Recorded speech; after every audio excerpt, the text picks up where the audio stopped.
प्राप्त हुआ, यह महाराज जी के श्री चरणों में हमें भी अवसर मिला। मैं तो कोट सा आप सब की ओर से उनके चरणों में नमन करके तो सादर प्रणाम करता हूं। महाराज जी, आपने हमको सबको बहुत कुछ दिया है, बहुत कुछ किया है। हमारा समाज सदैव से आपके साथ रहा है, सदैव से आपके साथ रहने वाला है। आज भी, कल भी, आगे भी, अनंत काल तक स्वर्गार समाज भारतीय जनता पार्टी और आपके श्री चरणों के साथ रहने वाला है।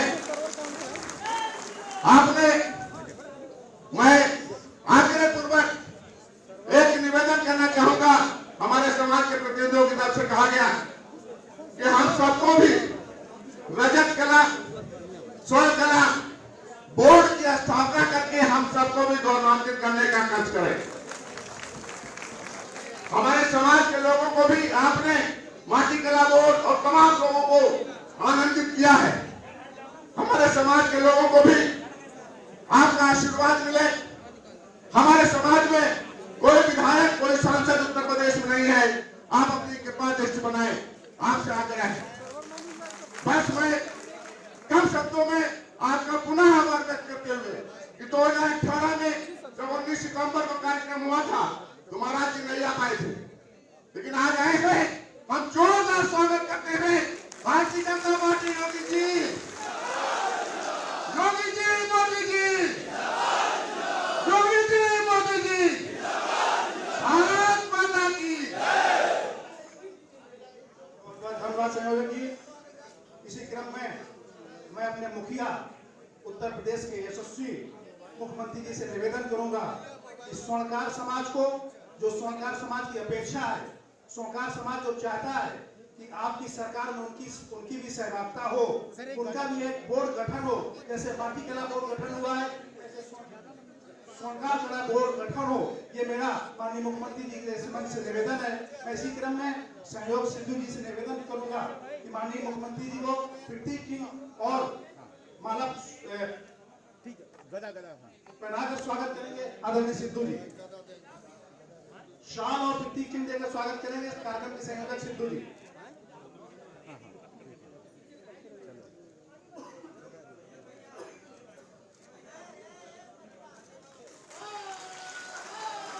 स्वर्णकार समाज की आवाज, योगी जी जिंदाबाद, भारत माता की।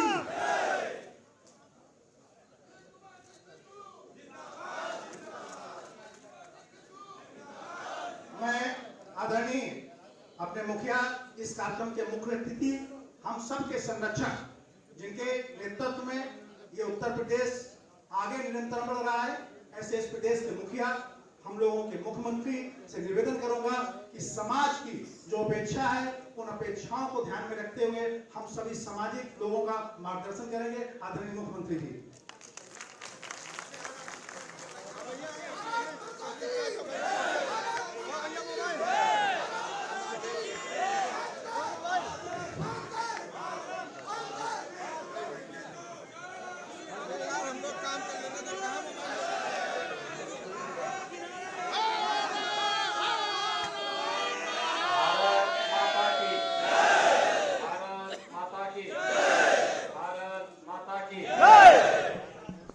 सामाजिक प्रतिनिधि सम्मेलन में मंच पर उपस्थित माननीय सांसद राज्यसभा श्री कैलाश सोनी जी, मंच पर उपस्थित किसान मोर्चा के पूर्व प्रदेश महामंत्री श्री सुधीर सिंह जी, अध्यक्ष ओबीसी मोर्चा श्री नरेंद्र कश्यप जी, प्रदेश मंत्री पिछड़ा वर्ग मोर्चा श्रीमती ज्योति सोनी जी, सदस्य पिछड़ा वर्ग आयोग श्री गिरीश चंद वर्मा जी, चेयरमैन खलीलाबाद नगर पालिका परिषद श्री श्याम सुंदर वर्मा जी, श्री संतोष सोनी जी, विजय सोनी जी, आकाश वर्मा जी, रामचंद्र प्रधान जी, विजय गुप्ता जी, आज के इस कार्यक्रम में विशेष रूप से उपस्थित प्रदेश के कोने कोने से उपस्थित स्वर्णकार समाज से जुड़े हुए सभी उपस्थित भाइयों बहनों, दीपावली के समय में जब व्यवसाय चरम पर होता है, उस समय भी आप सब यहाँ पर इस सामाजिक प्रतिनिधि सम्मेलन में उपस्थित हुए हैं। मैं आप सबका प्रदेश सरकार की ओर से हृदय से अभिनंदन करता हूं। भाइयों बहनों, हम सब यहाँ पर आए हैं एक अभियान के क्रम में, और वह अभियान बहुत स्पष्ट है।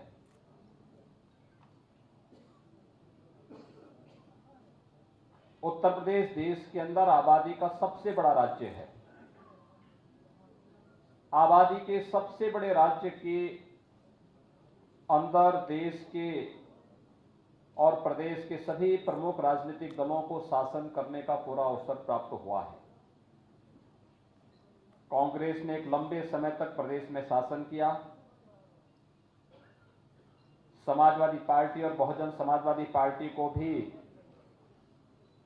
3-3, 4-4 बार प्रदेश के अंदर शासन करने का अवसर प्राप्त हुआ। भारतीय जनता पार्टी भी वर्तमान में प्रदेश के अंदर सरकार का संचालन कर रही है। समाज के जागरूक प्रहरी होने के नाते आप सबकी जिम्मेदारी बनती है, इन सब का अवलोकन करें, इनकी समीक्षा करें और फिर समाज को इसके बारे में अवगत कराएं कि क्या सही है, क्या गलत है। क्योंकि जैसे आप एक सामान्य सोने का एक टुकड़ा होता है, उसको अपनी कला के माध्यम से एक स्वरूप देते हैं। अपनी कला के माध्यम से, अपने स्किल के माध्यम से, अपनी हुनर के माध्यम से उसको एक स्वरूप देकर के एक गहना बनाते, एक आभूषण बनाते हैं। एक व्यक्ति के लिए होता है,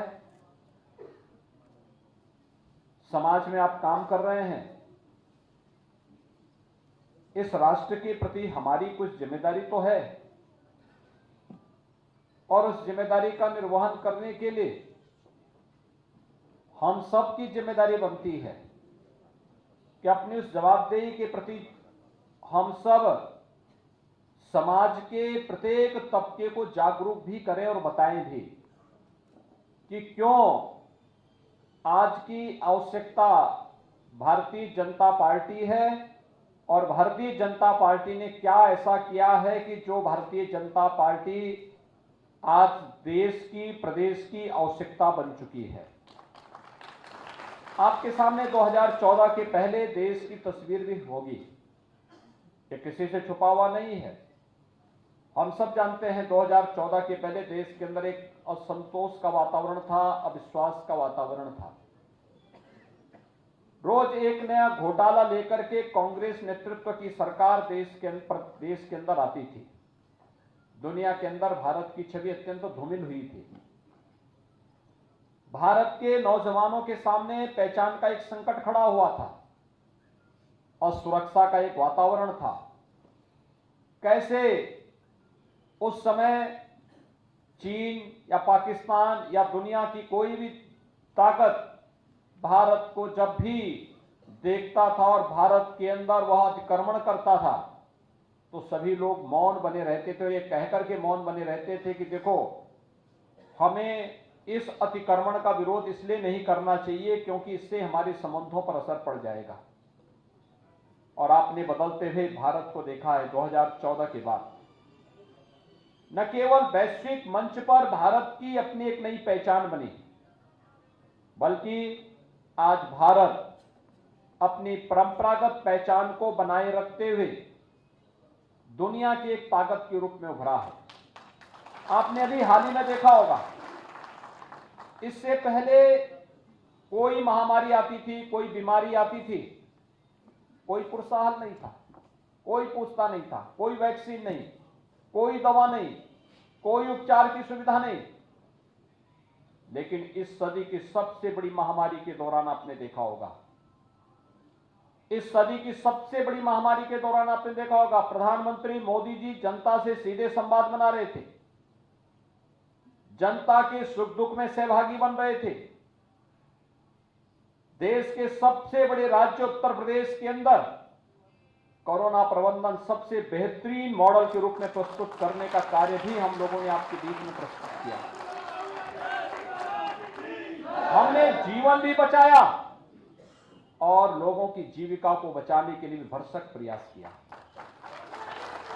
जहां पे गरीबों को किसी सुविधा की आवश्यकता थी, हमने वहां पर वो सुविधा भी दी। जहां पे फिक्स चार्ज पर माफी की आवश्यकता थी, वहां पर व्यापारियों को, सामान्य उद्यमियों को उस सुविधा का लाभ भी देने का कार्य किया गया, जिससे हर एक तबके का भला हो और इस महामारी का सामना कर सकें। फ्री में टेस्ट, फ्री में उपचार और सबको वैक्सीन, मुफ्त में वैक्सीन 100 करोड़ लोगों को देश के अंदर और लगभग 13 करोड़ लोगों को उत्तर प्रदेश के अंदर अब तक वैक्सीन दिया जा चुका है। यह सरकार की संवेदनशीलता को दिखाता है। मुफ्त में अनाज हो, मुफ्त में वैक्सीन हो, मुफ्त में टेस्ट, मुफ्त में उपचार। ये अनुमान करिए, देश वही, प्रदेश वही। पहले रसोई गैस के लिए लोगों को लाठी खानी पड़ती थी, आज फ्री में कनेक्शन मिल रहे हैं।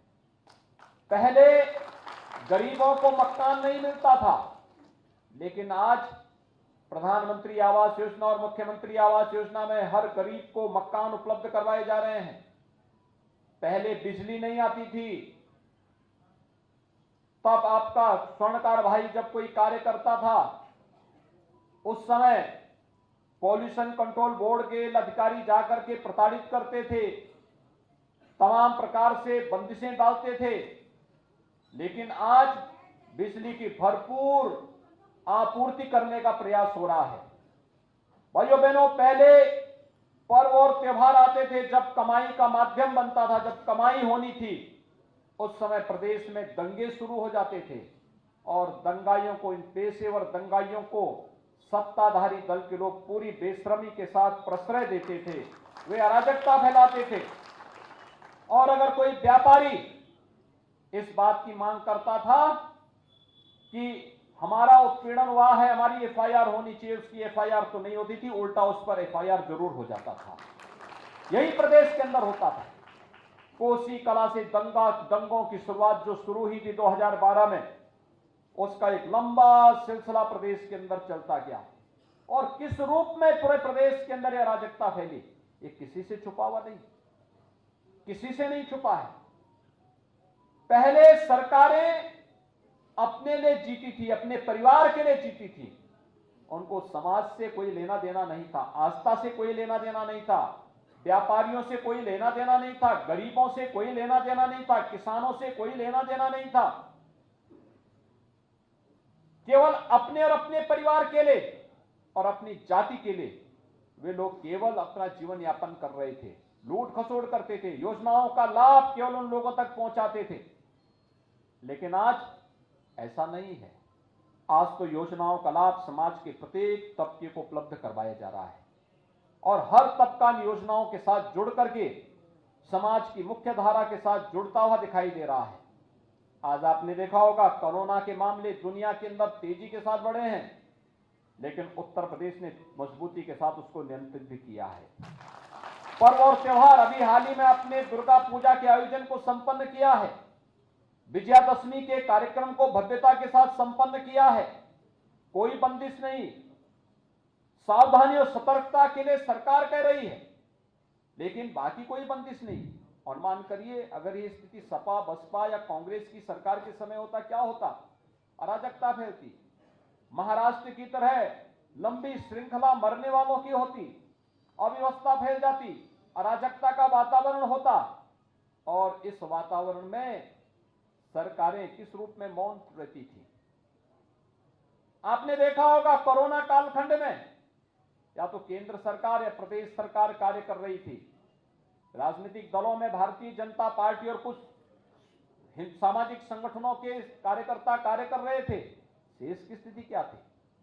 कहां कांग्रेस थी, कहां सपा थी, कहां बसपा थी? ये सभी आइसोलेशन में थे। इनको जनता से कोई लेना देना नहीं था। लेकिन जब चुनाव की आहट सुनाई दे रही है तो अब इनके भी स्वर बदलते हुए दिखाई दे रहे होंगे।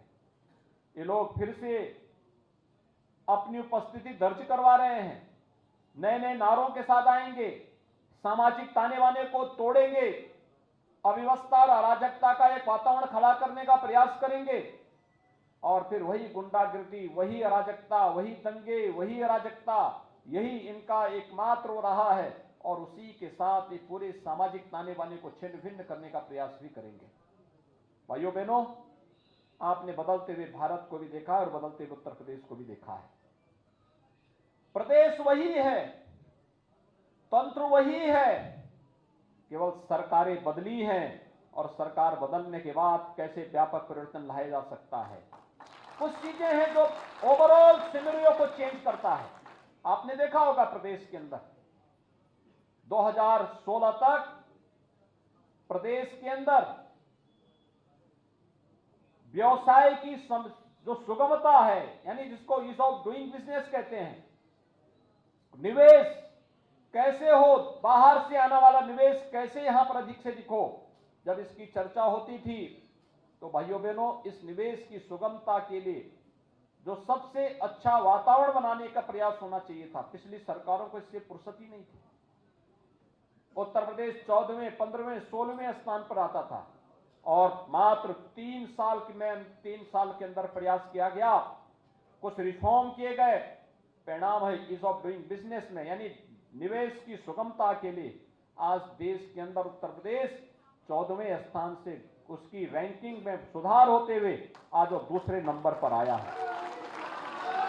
यानी प्रदेश और दुनिया का कोई निवेशक अगर प्रदेश के अंदर निवेश करना चाहता है तो भाइयों बहनों, निवेश के सबसे अच्छे जो देश के अंदर 2 गंतव्य होंगे उनमें उत्तर प्रदेश एक है। यानी किसी भी व्यक्ति को निवेश करना होगा तो उसको उत्तर प्रदेश के अंदर निवेश जरूर करेगा। ये निवेश विकास का भी प्रतीक बनता है, ये निवेश रोजगार और नौकरी का भी संभावनाओं को आगे बढ़ाता है, ये निवेश हर एक व्यवसायी को अपने साथ जोड़ करके फिर उस कार्यक्रम को आगे बढ़ाने का कार्य करता है, नौजवानों को नए स्टार्टअप के साथ जोड़ने के लिए भी प्रेरित करता है। और यह कार्य लगातार प्रदेश के अंदर पिछले 4.5 वर्ष के अंदर आपने बदलते हुए देखा है। इससे पहले सुरक्षा का कितना गंभीर संकट था। क्या इस सुरक्षा का वातावरण समाजवादी पार्टी दे पाएगी? क्या कांग्रेस दे पाएगी? क्या बहुजन समाजवादी पार्टी दे पाएगी? क्या सुरक्षा का यह वातावरण ओवैसी दे पाएगा? भाइयों बहनों, इस सुरक्षा के लिए स्वयं खतरे हैं। कैसे आप उम्मीद करते हैं इनसे? कैसे उम्मीद कर सकते हैं कि ये लोग सुरक्षा का वातावरण देंगे? जिनके कालखंड में उत्तर प्रदेश बदनाम हुआ था, उत्तर प्रदेश की एक बदरंग तस्वीर दुनिया के सामने जाती थी, हर तीसरे चौथे दिन जिनके कालखंड में एक दंगा होता था, वे लोग सुरक्षा का वातावरण कैसे दे पाएंगे? कैसे उनसे उम्मीद की जा सकती? लेकिन प्रदेश सरकार ने आज न केवल अपनी प्रदेश के बारे में जनता की और देश और दुनिया की धारणा को बदला है। ईज ऑफ डूइंग बिजनेस में नंबर 2 पर उत्तर प्रदेश, और यही नहीं, जीवन की सुगमता यानी ईज ऑफ लिविंग की बात जब कहते हैं, एक गरीब को मकान चाहिए, एक गरीब को विद्युत का कनेक्शन चाहिए, एक गरीब को बिजली का कनेक्शन चाहिए, एक गरीब को रसोई गैस का कनेक्शन चाहिए, एक गरीब को शुद्ध पेयजल चाहिए, एक गरीब को राशन की सुविधा चाहिए, एक गरीब को स्वास्थ्य की सुविधा चाहिए। ये कौन दे रहा है? ये 2014 के पहले भी दिया जा सकता था, लेकिन 2014 से लेकर 2014 के बाद घोषित हुई समाजवादी पार्टी की सरकार ने उसको भी लागू नहीं होने दिया। 2017 के बाद किस तेजी के साथ हर घर में शौचालय बनाने के कार्यक्रम हुए हैं, किस तेजी के साथ अब तक 4.5 वर्ष में 43 लाख से अधिक लोगों के एक आवास बनाए जा चुके हैं। किस तेजी के साथ 1,38,00,000 से अधिक गरीबों को विद्युत के निःशुल्क कनेक्शन दिए जा चुके हैं और किस तेजी के साथ 1,56,00,000 परिवारों को निःशुल्क रसोई गैस के कनेक्शन भी बांटे जा चुके हैं। 6 करोड़ से अधिक लोगों को कैसे प्रदेश के अंदर आयुष्मान भारत का 5 लाख रुपए का स्वास्थ्य बीमा का कवर उपलब्ध कराया गया है। यह कार्य पहले भी हो सकता था, लेकिन पहले सरकारें संवेदनशील नहीं थी। आज प्रदेश के अंदर इंफ्रास्ट्रक्चर के डेवलपमेंट का जो कार्य हो रहा है, इंफ्रास्ट्रक्चर एक्सप्रेसवे के रूप में, मेट्रो के रूप में, इंटर स्टेट कनेक्टिविटी के रूप में, यह आवश्यक नहीं कि गोरखपुर का जो व्यापारी हो केवल गोरखपुर तक सीमित है। गोरखपुर के व्यापारी का मतलब पूर्वी उत्तर प्रदेश और नॉर्थ वेस्ट बिहार के एक प्रमुख व्यापारी केंद्र के रूप में उभरना, नेपाल की तराई के एक बड़े भूभाग को इस सुविधा से आच्छादित करना।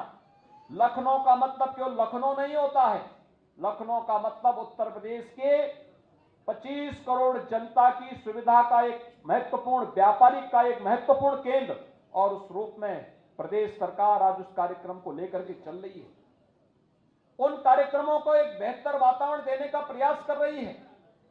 अव्यवस्था और अराजकता कहीं न फैलने पाए, इस पर ध्यान दे रही है। पर्व और त्योहार शांतिपूर्ण तरीके से मनाए जा रहे हैं, इस पर ध्यान दे रही है। और मैं तो आपसे पूछना चाहता हूं, अयोध्या में श्री राम जन्मभूमि पर भगवान राम की भव्य मंदिर के निर्माण कार्य प्रारंभ हुआ है। क्या ये कार्य कांग्रेस कर पाती? क्या ये कार्य समाजवादी पार्टी, क्या ये कार्य बहुजन समाजवादी पार्टी कर पाती?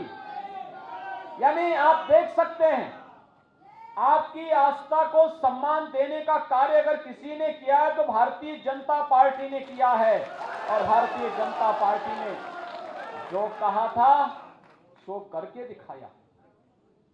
मध्य यूपी और पूर्वी उत्तर प्रदेश में तो भी गनीमत थी, पश्चिमी उत्तर प्रदेश में तो 2017 के पहले इस प्रकार की स्थितियां थी कि बेटियां और बहनें स्कूल नहीं जा पाती थी, क्योंकि वहां पर पेशेवर गुंडे सत्ता के संरक्षण में जिस अराजकता का तांडव करती थी, उनके सामने सुरक्षा का गंभीर संकट खड़ा हुआ था और वे बेटियां स्कूल नहीं जा पाती थी। आज आप देख रहे होंगे पूरे प्रदेश के अंदर कोई बहन और बेटियों के सामने संकट खड़ा करेगा तो स्वयं उसके लिए संकट खड़ा हो जाएगा। एक बेहतर वातावरण देने का प्रयास हुआ है। और इसी में जब इस सामाजिक प्रतिनिधि सम्मेलन में हम लोग आए हैं, आपने देखा होगा हमारी सरकार ने कुछ कार्यक्रम चलाई थी। परंपरागत हस्तशिल्पी और कारीगरों के लिए विश्वकर्मा श्रम सम्मान, इसमें स्वर्णकार समाज के लिए भी एक व्यवस्था दी गई कि हम उनकी ट्रेनिंग करवाएंगे, ट्रेनिंग के दौरान निश्चित मानदेय देंगे और निश्चित मानदेय देने के साथ फिर उन्हें बैंक के साथ जोड़ने, टूल किट उपलब्ध करवाने और फिर उन्हें शासन का सब्सिडी का लाभ देने की कार्रवाई भी करेंगे। यह एक बड़ा कार्यक्रम है, क्योंकि तकनीक और डिजाइनिंग आपके इस फील्ड का एक महत्वपूर्ण पार्ट है। अच्छी तकनीक अगर है और बाजार की मांग के अनुरूप अगर हम डिजाइन दे रहे हैं तो स्वाभाविक रूप से आपका प्रोडक्ट मार्केट में उतनी मजबूती के साथ अपना पांव जमाएगा और तेजी के साथ उसका प्रचार प्रसार होगा। यह मार्केट का नियम है और बाजार के उन नियमों का देखते हुए सरकार ने उस प्रकार की डिजाइनिंग के साथ, उस प्रकार की तकनीक के साथ माटी कला बोर्ड हो या फिर प्रदेश के अंदर अलग अलग उन 17-18 परंपरागत हस्तशिल्पी और कारीगरों को जोड़ने की कार्रवाई हो, इन सबको उस व्यवस्था के साथ जोड़ने का कार्य किया गया। और आज उसका परिणाम है कि हम लोगों ने लाखों ऐसे उद्यमियों को, व्यापारियों को, नौजवानों को इस ट्रेनिंग का हिस्सा बनाकर उन्हें टूल किट उपलब्ध करवाया है। बल्कि दिसंबर तक का लक्ष्य मैंने एमएसएमई विभाग को दिया है कि दिसंबर तक कम से कम 75,000 ऐसे हस्तशिल्पी और कारीगरों को फिर से सम्मानित करने की आवश्यकता है। टोल किट और बैंक से लोन देने की, लोन के साथ शासन की सब्सिडी उपलब्ध करवाने की कार्रवाई के साथ जोड़ने की आवश्यकता है। भाइयों बहनों, प्रदेश वही है, सरकार बदली है। सरकार बदलने के साथ ही हमने प्रदेश के अंदर व्यापारी कल्याण बोर्ड का भी गठन किया। व्यापारी कल्याण बोर्ड के माध्यम से हर व्यापारी को जो जीएसटी में जिसने रजिस्ट्रेशन करवाया है 10 लाख रुपए की सुरक्षा बीमा का कवर भी उसे उपलब्ध करवाया है। ये 10 लाख रुपए अगर व्यापारी के साथ कोई घटना घटित हो जाती है, व्यापारी किसी आपदा का शिकार हो जाता है, उस व्यापारी के परिवार को 10 लाख रुपए सरकार उपलब्ध कराएगी। यानी ये सोच पहले भी हो सकती थी, लेकिन इस सोच को पिछली सरकारों के पास सोच थी नहीं। इस सोच को व्यवहारिक धरातल पर उतारने के लिए फुर्सत नहीं थी। जब प्रदेश का मुख्यमंत्री 12 बजे सो करके उठेगा, कैसे उम्मीद करते हैं कि वो जनता के बारे में क्या सोच पाएगा? समाज की कोई जानकारी उसको नहीं होगी, व्यवहारिक जानकारी नहीं होगी, कैसे उम्मीद करते हैं? पेशेवर दंगाई और अपराधियों को का सरपरस्त जब प्रदेश सरकार बन जाएगी, कैसे उम्मीद करते हैं किसी को सुरक्षा मिल पाएगी? अंतर साफ है। पहले 2017 के पहले जो सरकारें थीं, कांग्रेस रही हो, सपा या बसपा, इनके लिए अपना परिवार ही प्रदेश था। सोच उससे बाहर थी ही नहीं। अपने परिवार और अपने खानदान के लिए कर लेंगे, यही उनके लिए सब कुछ था। लेकिन भाइयों बहनों, 2017 के बाद जो सरकार आई है उसके लिए प्रदेश ही परिवार है। प्रदेश की 25 करोड़ जनता की सुरक्षा, उनके लिए व्यवस्था, उनका संरक्षण, ये टॉप प्रायोरिटी है। आस्था के साथ खिलवाड़ करने की छूट किसी को नहीं। पहले ही सरकार ने कह रखा है, देखिए हम सुरक्षा सबको देंगे, आस्था का सम्मान सबको करेंगे, शासन की योजनाओं का लाभ सबको देंगे, लेकिन अगर दंगा करोगे, गरीब की जमीन पर कब्जा करोगे, व्यापारिक प्रतिष्ठानों में लूटपाट करोगे, तो भरपाई करते करते 7 पीढ़ियां बीत जाएंगी, तब भी भरपाई नहीं कर पाओगे। पहले आतंकवादियों को सम्मानित किया जाता था। याद करिए 2012 में समाजवादी पार्टी की सरकार आई थी। राम जन्मभूमि पर आतंकी हमला करने वाले आतंकवादियों को, मुकदमों को सबसे पहले वापस लेने का कार्य करती है। और हमारी सरकार आती है तो आतंकवादी दूर दूर तक कहीं दिखाई नहीं देता है।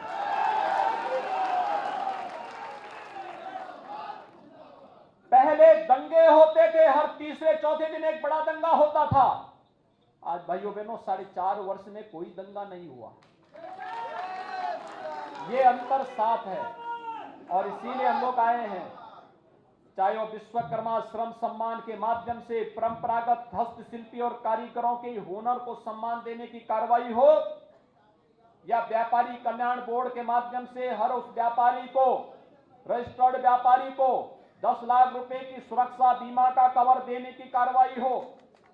एमएसएमई सेक्टर के लिए अगर किसी व्यापारी को अपना कोई उद्योग लगाना है तो उसको एनओसी 3 वर्ष तक वह उद्योग लगा ले, अपना काम चालू करने 3 वर्ष के अंदर लेता रहेगा। ये सुविधा भी हमने उपलब्ध कराई है।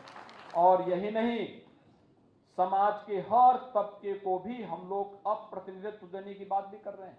हम मानते हैं बहुत सारा समाज ऐसा है जिस समाज की उपस्थिति व्यापक रूप से बहुत बड़े पैमाने पर एक जगह पे नहीं होती, फैला हुआ है, प्रदेश के अंदर फैला हुआ है, अलग अलग स्थानों पर फैला हुआ है। लेकिन किसी विधानसभा क्षेत्र या किसी लोकसभा क्षेत्र विशेष में ये समस्या होती है कि वो समाज सब कुछ होने के बावजूद भी उचित प्रतिनिधित्व की मांग करता है। हम लोगों ने तय किया उस समाज को भी प्रतिनिधित्व दिया जाना चाहिए। तो ठीक है, विधानसभा और लोकसभा में नहीं हो पाता है तो हम विधान परिषद में, राज्यसभा में, बोर्ड और निगमों के माध्यम से उन्हें आगे बढ़ाने का कार्य करें, क्योंकि ये महत्वपूर्ण है।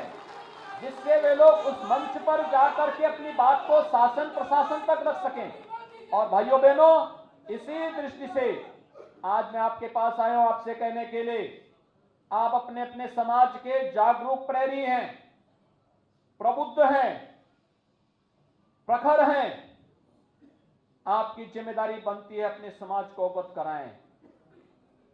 ये जातीय ठेकेदार अब जाकर के समाज के सामाजिक ताने बाने को तोड़ने के लिए फिर से निकलेंगे।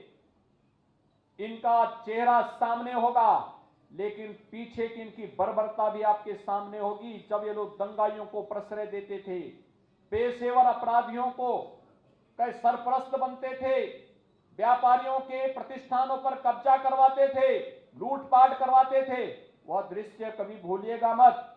और यह बताने की आवश्यकता है, आज भारतीय जनता पार्टी प्रदेश की आवश्यकता है, देश की आवश्यकता है। और उस दृष्टि से 2022 के लिए गांव-गांव, नगर-नगर, घर-घर जाकर के इस पूरी व्यवस्था के साथ आप जुड़ने का कार्य करेंगे। इस विश्वास के साथ आप सबको मैं दीपावली के पहले आप आए हैं, दीपावली की मंगलमय शुभकामनाएं आप सबके प्रति व्यक्त करता हूं। आपको बधाई देता हूं, शुभकामनाएं देता हूं।